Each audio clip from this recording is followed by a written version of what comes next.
Mais ce qui veut dire que la partie civile effective n'existe même pas.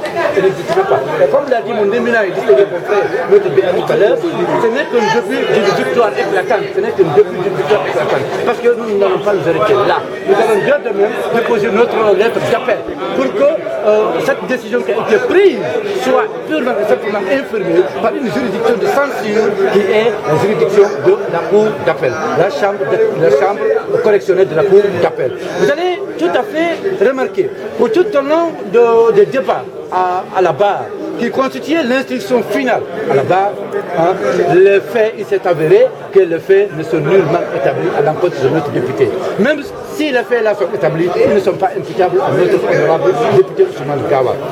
Que cela soit dit en passant. De tout compte fait, le tribunal est entré en condamnation, même si cette condamnation est assortie de ceci. Nous avons un offre de soulagement, nous avons eu une bouffée d'oxygène. Parce que ce qui comptait, avant tout d'abord, c'est la liberté, c'est de notre client. Aujourd'hui, il est libéré. Le tribunal a fait assortir de cette décision du sursis, ce qui veut dire que la décision, la peine ne sera pas exécutée.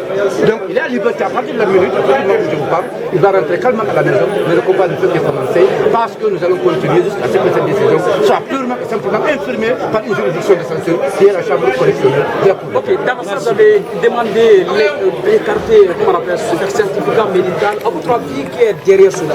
Mais à notre avis, tous les Guinéens savent aujourd'hui s'il y a un seul médecin qui est agréé et qui non seulement agrégé mais aussi agréé près des cours et tribunaux, c'est bel et bien docteur Alassane Ba. Le seul médecin qui existe en Guinée. Donc si on réussit à soustraire frauduleusement les papiers en tête de son adresse et son cachet, mais ils sont trompés dessus parce qu'ils n'ont pas réussi à mettre son nom. Ou bien celui qui a procédé à la saisie a mis PO. Tout le monde sait que quand mettant PO, ça veut dire que ça n'engage pas la personne, c'est pas la personne qui devrait signer qui a signé. Ça, tout le monde le sait. Et le certificat médical qui nous ont pris est signé par PO.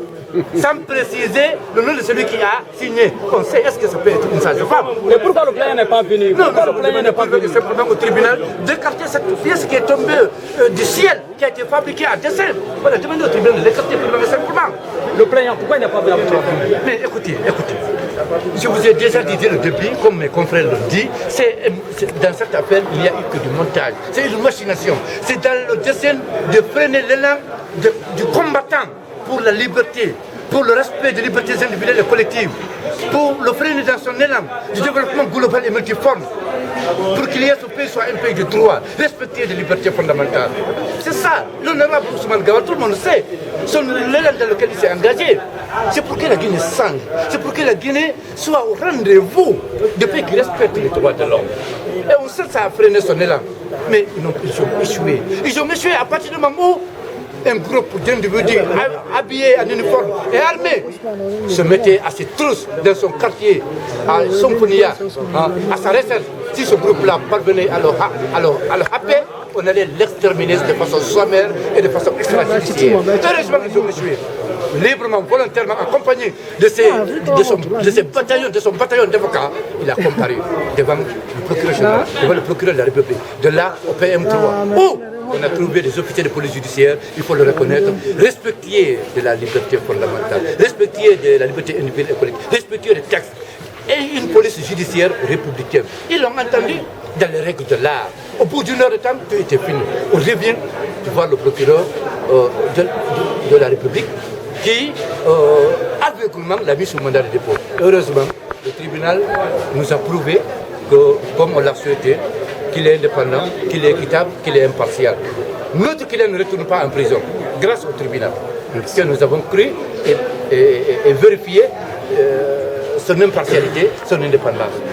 N'empêche, nous allons dès demain déposer notre lettre d'appel pour que cette décision assortie de celle-ci soit purement et simplement infirmée par la juridiction de censure qui est la chambre correctionnelle de la Cour d'appel.